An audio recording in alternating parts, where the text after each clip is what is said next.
The Chimeran threat began in Russia. The origin of the virus is unknown, but its effects were devastating and swift. In the 1930s, reports of biological experiments began leaking out of Russia.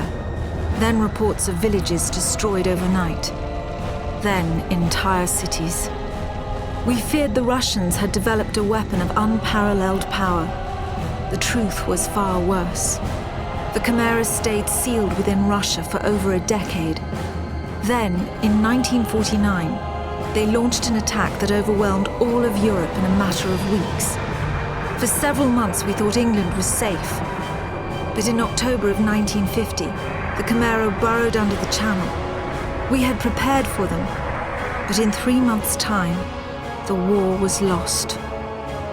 We abandoned the cities to the Chimera and retreated to scattered military bases and outposts. The Chimera had won. On July the 11th, 1951, the Americans launched an assault on the eastern coast of England. On the second wave of that assault was a sergeant named Nathan Hale. The actions of that soldier have become a matter of both scrutiny and myth. What follows are the known events of his life from July 11th to July the 14th, the day he was last seen.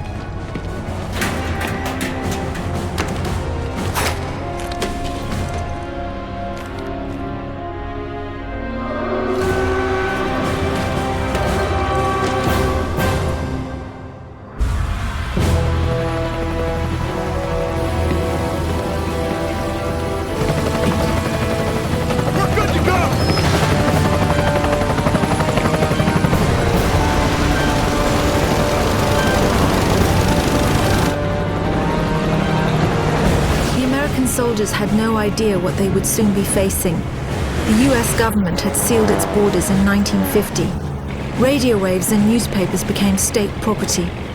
Only the highest levels of their government knew the truth. The operation was an exchange. The Americans were bringing supplies and tanks into York. We were giving them our one secret weapon, something we could offer that they couldn't build themselves. I was the commander of the convoy team that was to meet the US soldiers. We were ambushed in Manchester on the way to the rendezvous. There was no way to warn the Americans. They were on their own in York, fighting an enemy they knew nothing about. We never learnt exactly what happened there. All we know is that Nathan Hale was the sole survivor.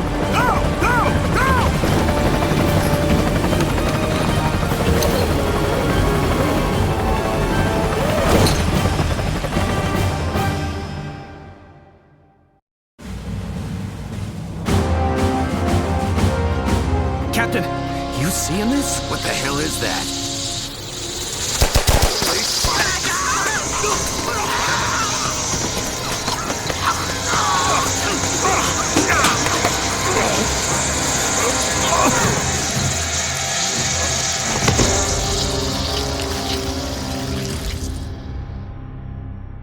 No one knows exactly how Hale was infected by the Chimeran virus.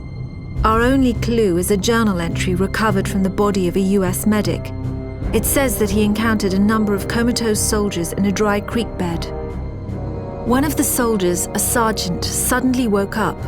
Unlike the other soldiers, his body had no wounds at all. The sergeant refused any kind of medical examination, insisting on catching up to the rest of the company. If that sergeant was in fact Nathan Hale, then he remains the only known person to wake up after being infected. Whether the Chimeran virus mutated within him, or whether his body had an innate resistance to it, remains a mystery.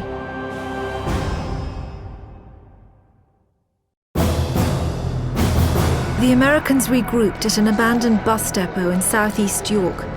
Under the command of a Captain Winters, they staged a daring tactical offensive. The Chimera had begun to close in on their position. If the Americans could secure the site, they would have a perfect landing zone, and the battle would tip in their favor. Well fought. We might just hold this little piece of heaven. Tapazzini, bring those tanks in here and scrape out a landing zone. Sir! Incoming!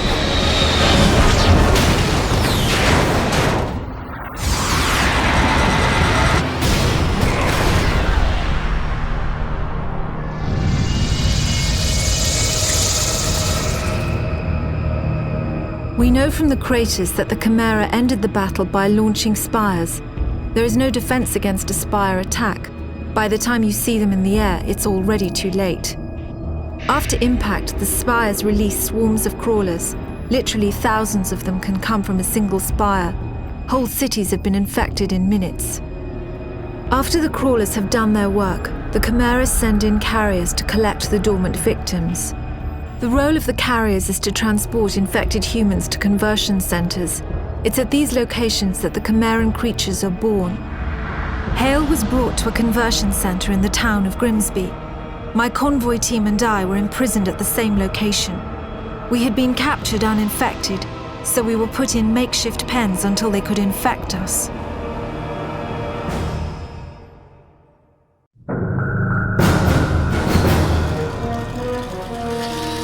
Oi, mate!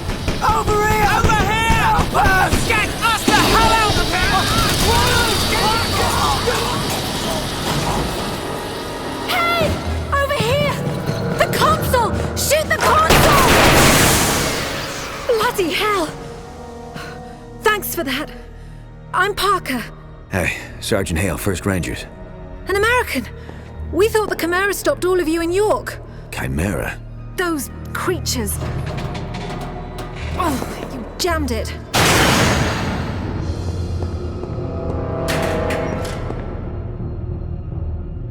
I'm sorry, Hale. Looks like you'll have to find your own way out. I'll be in touch. Frequency 77.6. It was strange enough that a lone American soldier was walking around a Chimeran conversion center. But it was his eyes that were most disturbing. They showed unmistakable Chimeran traits. It was subtle, but it was there. Whoever Nathan Hale was, he wasn't entirely human.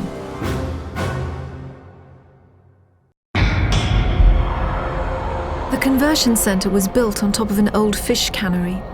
Networks of tubes transported the bodies from one stage of conversion to another. Once humans are infected by the Chimeran virus, they fall into a coma. The virus begins changing their bodies from the inside out, eventually turning them into one of the Chimeran creatures. The conversion centers simply speed up the process. During the second phase of the conversion process, the humans are wrapped in cocoons. This accelerates the final stages of the conversion. What emerges from the cocoon is determined by the strain of the virus. Each Chimeran creature is created by a separate strain. What we call hybrids, the ones that most closely resemble humans, have the shortest gestation period. The more beastly creatures take months to create and are made from multiple human bodies.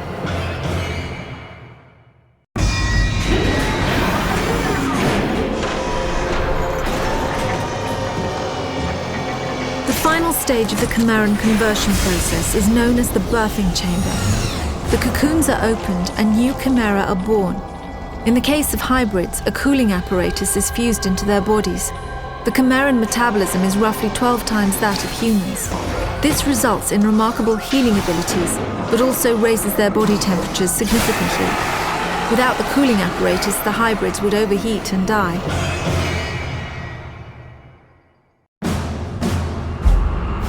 I was able to make it to the surface and summon a rescue. Flying into the Chimeran territory was always dangerous, but we had to risk it. Hale made it out shortly after. I looked for any further signs of conversion. Fever, nervous movement, paranoia. There was nothing. Just the gold-colored eyes. We flew directly to Manchester. Soldiers had been trying to recover the convoy ever since my squad was ambushed. They knew what was in it. They knew it was our last hope for defeating the Chimera. I wanted to take Hale back to Northern Command for debriefing. Maybe he could sense I was suspicious of him. He joined the Manchester squad before I could say a word.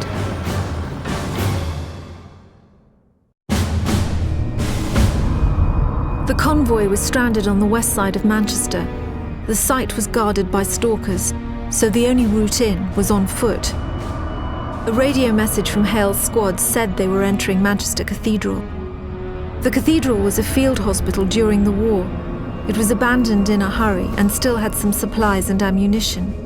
Unfortunately, it was also a breeding ground for some of the lower forms of Chimera.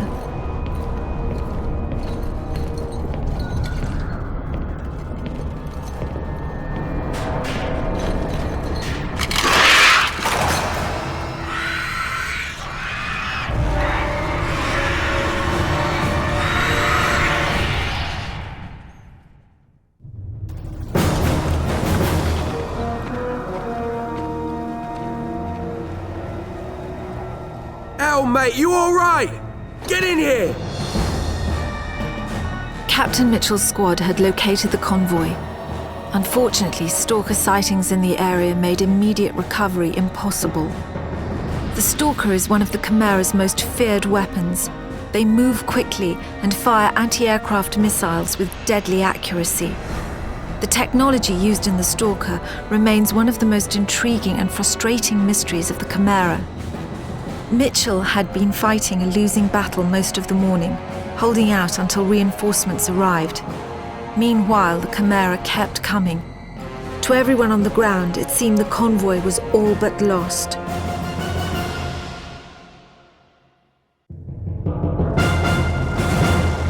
Mitchell to command. Site secure. All stalkers down. You've got your convoy. How about getting us a sodding medic?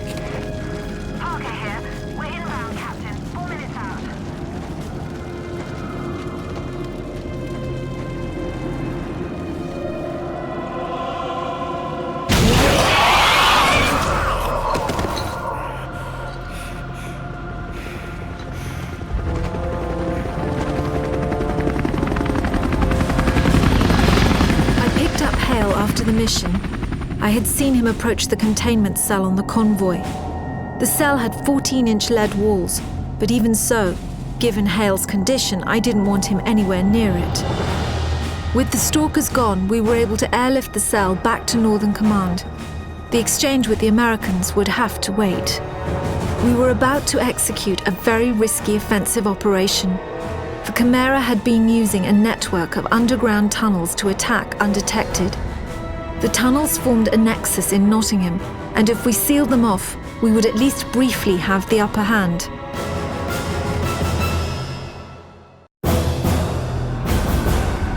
I was directing the battle from the air when I saw Cartwright's squad had run into heavy resistance. I needed to get them help right away. A group of soldiers had just stormed a Chimera mortar position. Hale was the only one to make it out. I radioed him to look for a shortcut through an old train tunnel. The tunnel was mostly blocked by a Chimeran power conduit, but I knew if Hale could find a way through, it would turn the tide of the battle. Lieutenant Cartwright, sir. If you've come looking for a fight, you've found the place. It seems the Chimera are up to something more than just digging tunnels. Say, look here, who brought the yank? By that time, word had already spread about what Hale did in Manchester. However, Cartwright wasn't the type to be easily impressed, especially by an American. Cartwright's team had found something suspicious. Instead of just making tunnels, the Chimera were digging something out of the ground. At the time, we passed it off as just another Chimeran mystery. Our priority was to seal off the tunnels.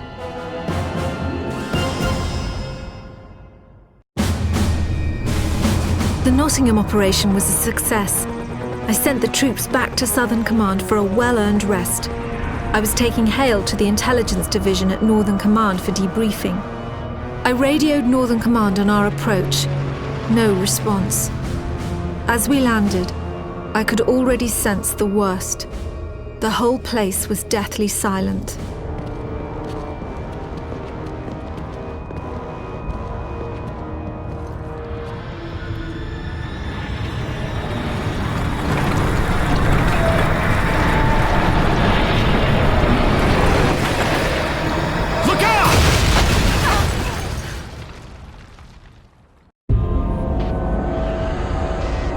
Been trying to radio Hale since the cave-in. I knew how the Chimera had found Northern Command, and more importantly, I knew why. They were after what the convoy had been carrying in Manchester. It had been carefully sealed in a specimen tank in our research lab. We thought it would be unable to call the Chimera from within the tank. We were badly mistaken. There was no way to warn Hale of the danger he was in. If he opened that tank, the result could be disastrous. What was inside would either kill him or control him. I knew Hale would eventually find the map room. Everything we had learnt about the Chimera in the past 2 decades was in there. We had maps of the Chimera invasion spreading through Russia, autopsy records of Chimeran creatures, charts of the death tolls across Europe. These were numbers we didn't even disclose to our own soldiers. There were files that showed the progression of the Chimeran virus in humans. In over 6,000 cases, there were no records of any form of human resistance. There were also detailed schematics of our specimen tank and what was in it. We call them angels. They're the most powerful of all the Chimera. We believe the angels control other forms of Chimera via some form of telepathy. For all I knew, this one was already controlling Hale.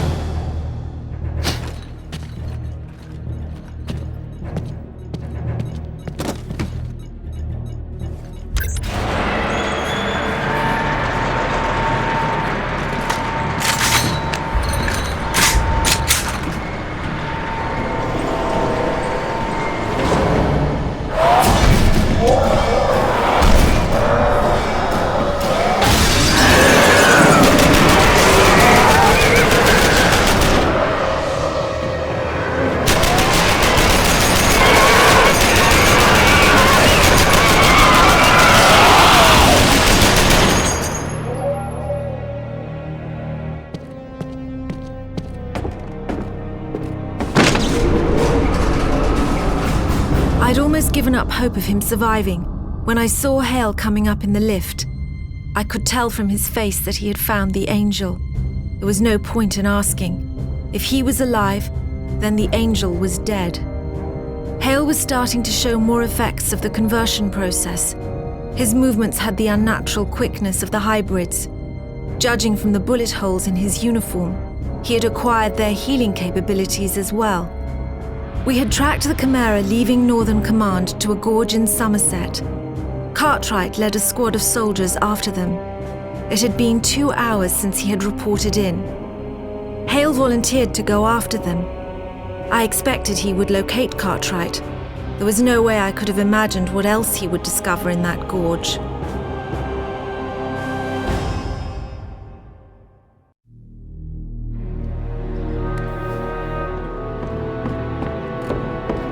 Come on, we gotta move. Give it a moment. Cartwright was the best soldier in my command. Nothing got past him. He must have known Hale was infected when they first met in Nottingham.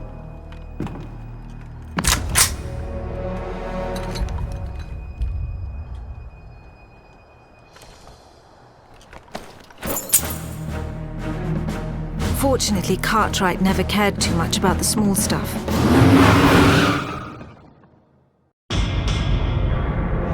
The Chimera tend to establish themselves near large population centres. Their presence in a remote region like Somerset was highly unusual. The gorge was filled with factories that built stalkers and dropships, but we had seen those before. Deeper into the gorge, the Chimera were hiding something far more alarming.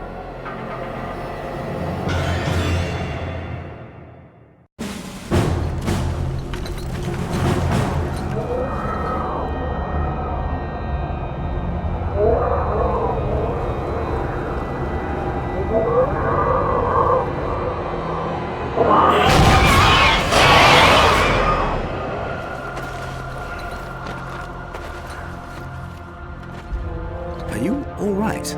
Yeah, fine.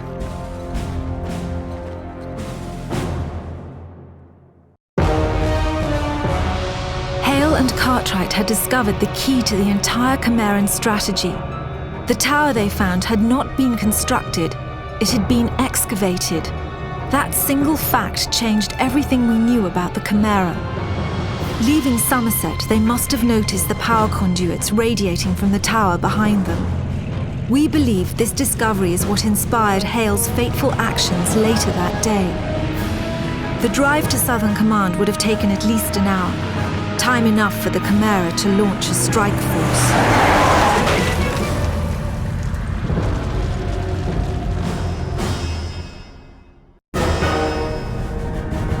The soldiers fought off the worst of the attack on the northern entrance, but we then faced a graver threat.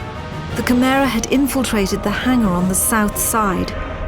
If we didn't get the planes out safely, then all would truly be lost.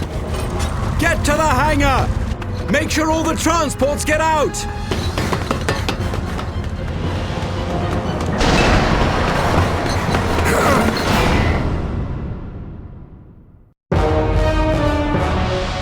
The soldiers were finally able to fight off the Chimera in the hangar.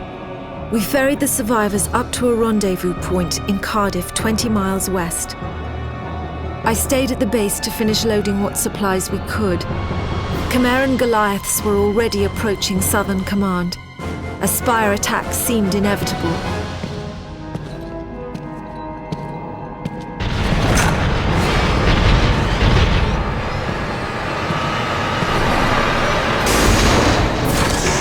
Get in here. We've got scores to settle.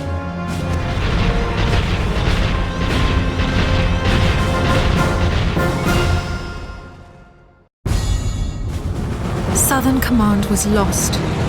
More than half our troops were lost with it. If not for the heroism of Cartwright and Hale, many more would have been killed, myself included. We were flying the survivors to a makeshift camp in Cardiff. Despite my insistence, Hale refused to board the last plane. The last time I saw Hale, he was looking over a map Cartwright had given him. I learnt later that it detailed the known paths of the power conduits. The conduits only run above ground for a short distance before burrowing deep into the Chimeran tunnels. Entering those tunnels is nothing short of suicide. Nevertheless, I believe that is exactly what Hale did.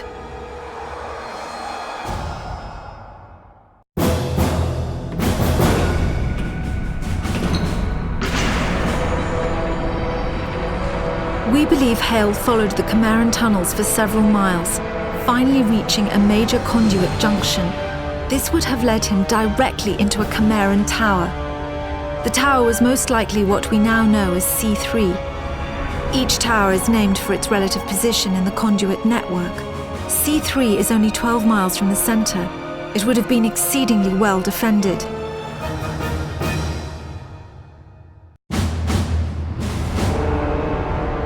We had been at Cardiff for several hours when I received a radio message from Hale. He told me he was in London, and he asked if snow was normal for July. He described a tower in the middle of London, one far bigger than that which they had found in Somerset, and with power conduits emerging in all directions. He said, "If we destroy the tower, we destroy the Chimera." For all I knew, Hale was completely mad. And even if what he was saying was true, we had no idea how to destroy the tower. But there was one new factor working in our favor. I had been able to contact the Americans, and they had joined forces with us in Cardiff. I decided to gamble that Hale was right. I convinced the Americans to help launch a full assault on the tower. We were bringing everything we had to London.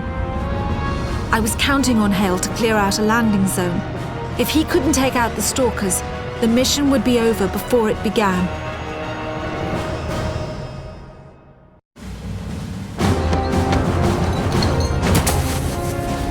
I'm outside. Where are you? Right, we see you now. Be advised, Sergeant. We're coming in heavy and a little low. Bloody hell! I can't land with that stalker there!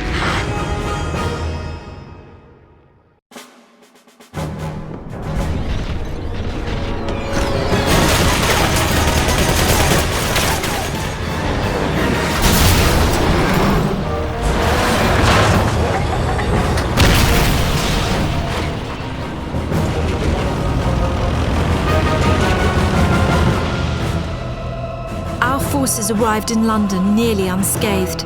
It was hard not to stare in awe at the tower.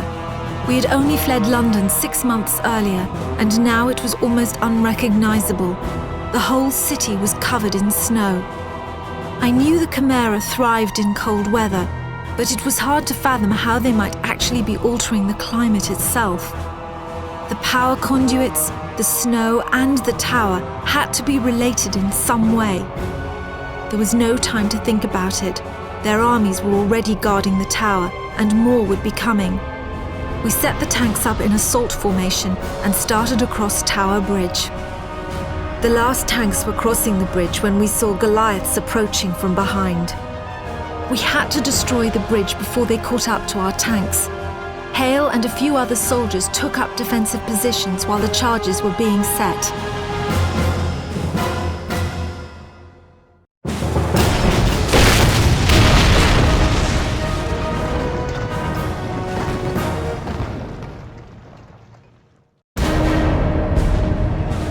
The outlook of the battle was growing bleaker by the second. Our tanks had killed legions of Chimera, but still they poured out of the tower. The Chimeran forces were holding us in check, while their Goliaths closed in on Southwark Bridge. With Tower Bridge destroyed, there was no possibility of retreat. The team I sent to destroy Southwark Bridge was not responding. It would only be a matter of time before we heard the spires in the air.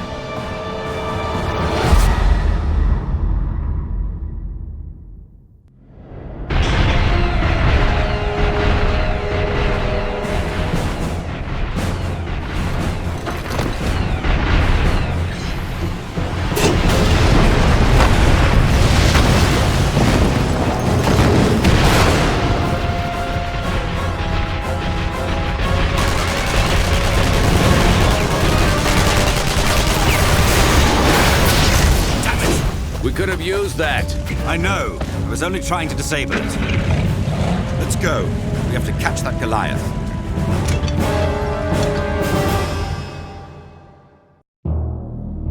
Not bad shooting, I'd say. Considering I was hit and all. You go ahead. I'll cover this entrance.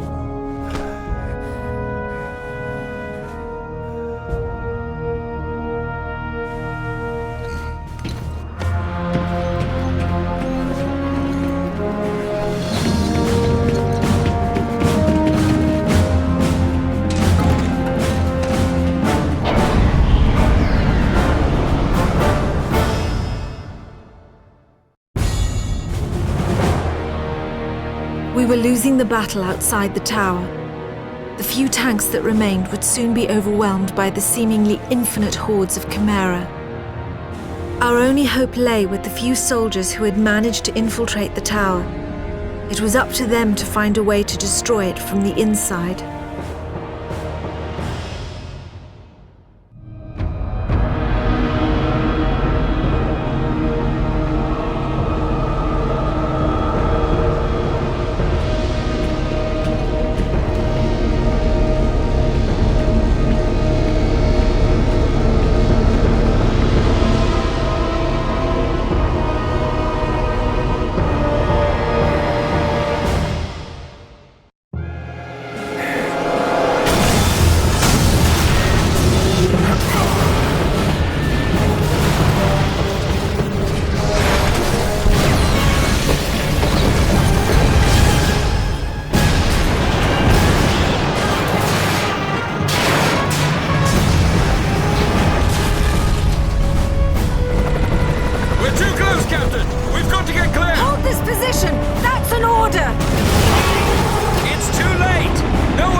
As the tower fell, Chimeran creatures began to shriek and writhe on the ground. They died within minutes. We believe they were simply unable to survive the loss of the angels. The significance of our victory in London wasn't understood for several days. The reactor meltdown caused a chain reaction that destroyed all the towers in the network. At least in Britain, the Chimera were defeated.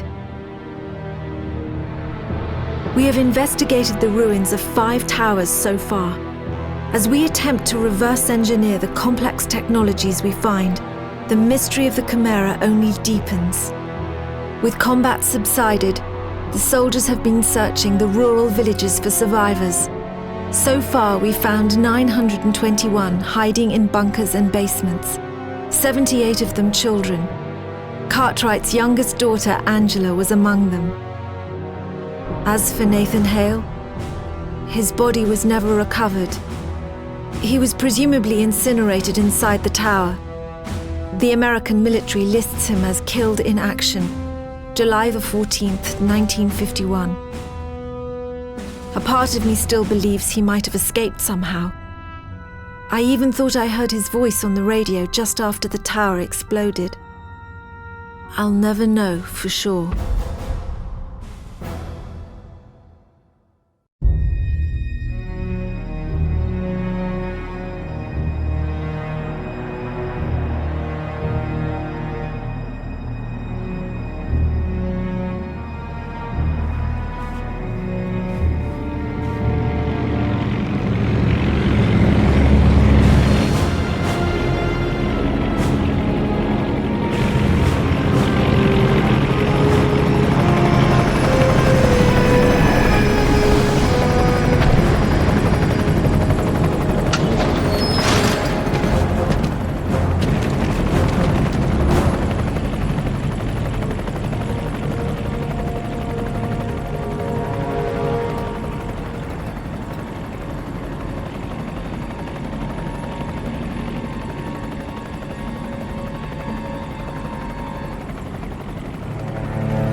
I think I found the power supply here, but it's just a bunch of glowing rods and cables. It must be some sort of a reactor. Can you tell if it uses isotope fission for its energy yield? What, are you kidding me? I just meant that if it's a nuclear reactor, it can be overheated. Okay. You'll figure it out. And then, get out fast, okay?